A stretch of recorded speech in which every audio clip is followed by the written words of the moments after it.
Me and my small business are desperate for attention. So I thought, what could bring in some Google Maps reviews?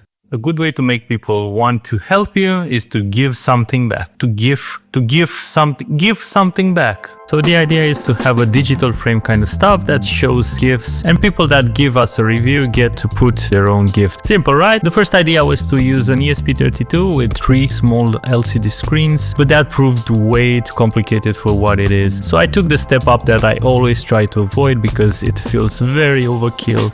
I switched to a Raspberry Pi. First, the software.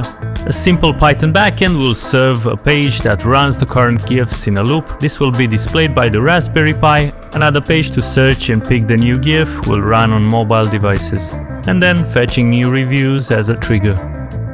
Working with ChatGPT went well enough to be able to get a working prototype in about 4 hours, and while expertise on my part helped informing architecture decisions, I mostly copied generated code without reading it. At some point I committed code into Git to not lose history and to be able to only read diffs when replacing large chunks of generated code. Note that ChatGPT has a bad habit of degrading the parts of code that are not directly the target of the change whenever you ask it to do something differently. The server is FastAPI, the tiny SQLite database, and the front end is simple enough to be plain JavaScript. Hey, first working prototype. This is the state right after you gave a review. A QR code was generated and displayed to you, so you're gonna scan that and it's gonna take you to a page where you get to pick your GIF. Initially you see the trending GIFs and then you can search, all using the Giphy.com API. Time to make it pretty. I added the logo, made its background black. The idea is to have some dead space for a better effect. I also had to make a decision on the sizing of the GIFs. I wanted to have constant squares, but GIFs are rarely perfectly square. I chose to have them cropped rather than stretched. Next, I wanted to have a nice abstract animation effect for the background. I found several awesome JavaScript or even CSS animations that I had to choose from, and I chose this insane one. Thank you, kind sir on the internet, and please know that your work is cherished. I added some more dead space around the GIFs, and I had to fix the QR codes. They needed a little white border to be readable.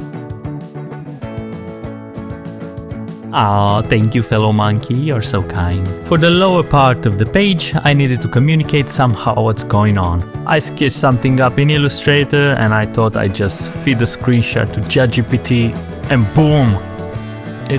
It was more of a dim pop, but then I tried Gemini and just don't. But I didn't play with CSS all my high school for nothing, so I sorted that out.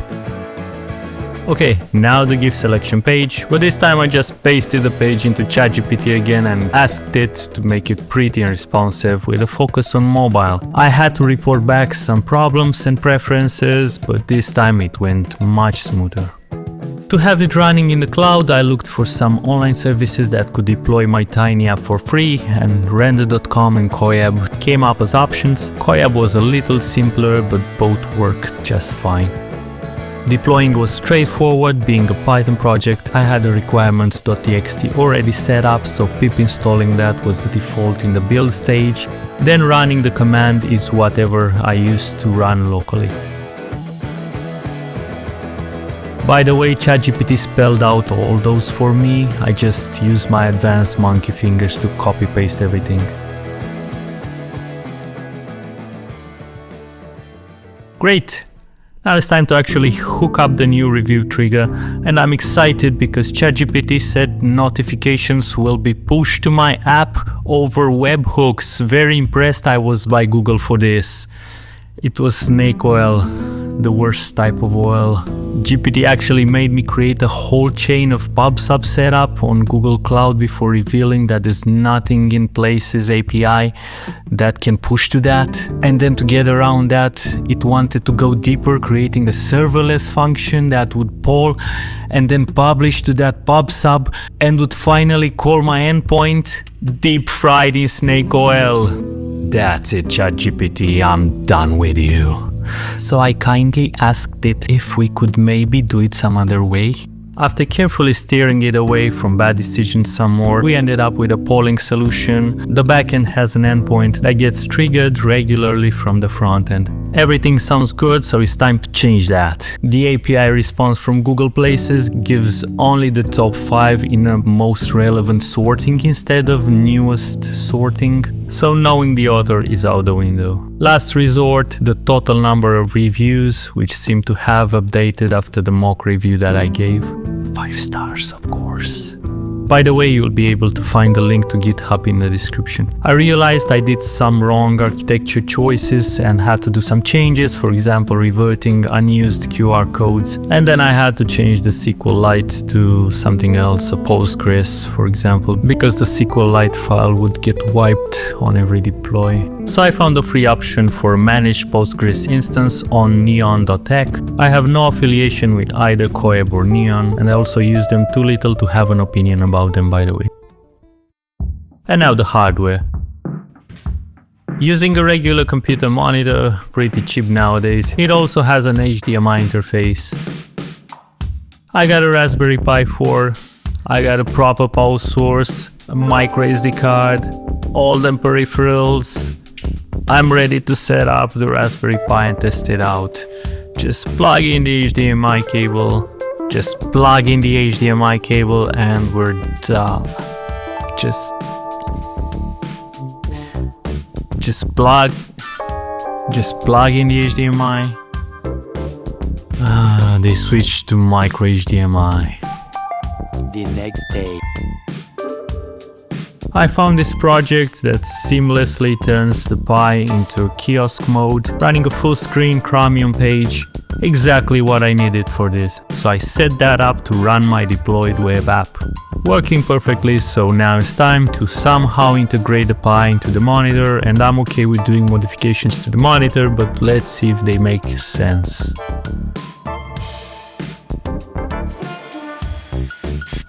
I'm opening up the monitor case for some very intelligent reason and not for my pathological need to see what's inside. Pretty simple and straightforward anyways, kind of disappointing.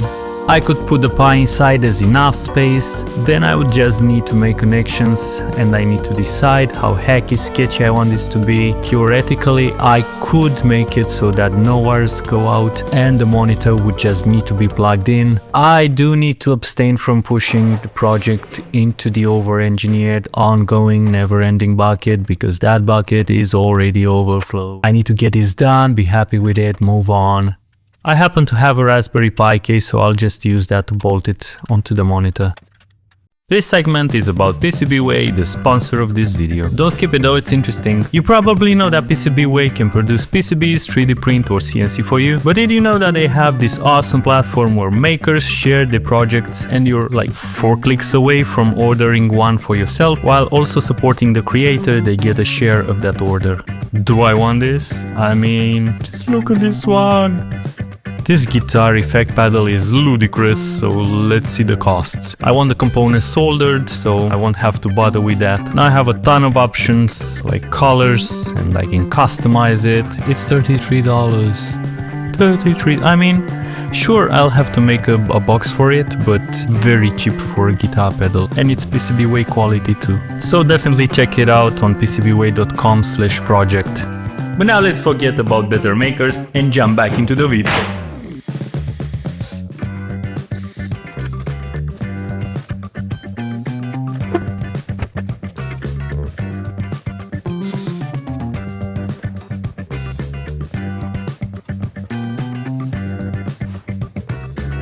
Now I want to organize the wires as neatly as possible. I love zip ties, by the way.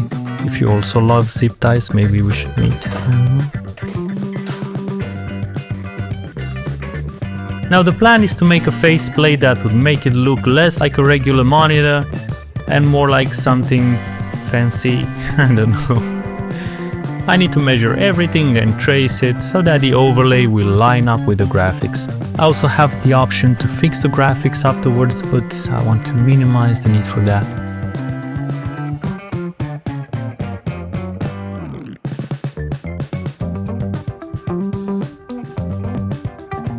I want to cut it out of translucent diffusing 3mm acrylic sheet. I think the animations underneath would look nice. We'll see if it goes like I imagine.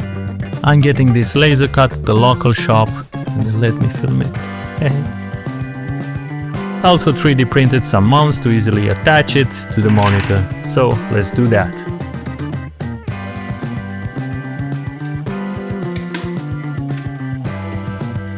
I'm chamfering the hole so that the screws will sit flush.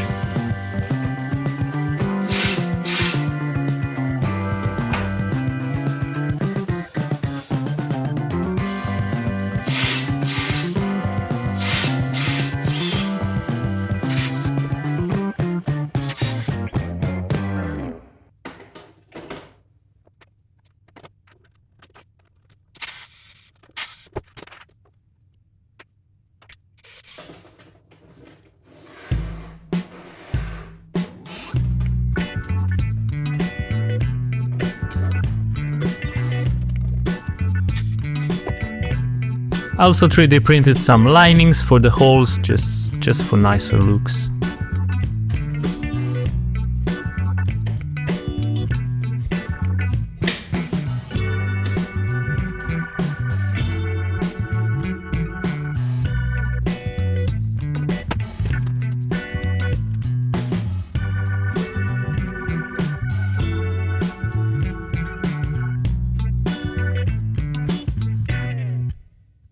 Tiny miscalculation on the height. I can easily fix that.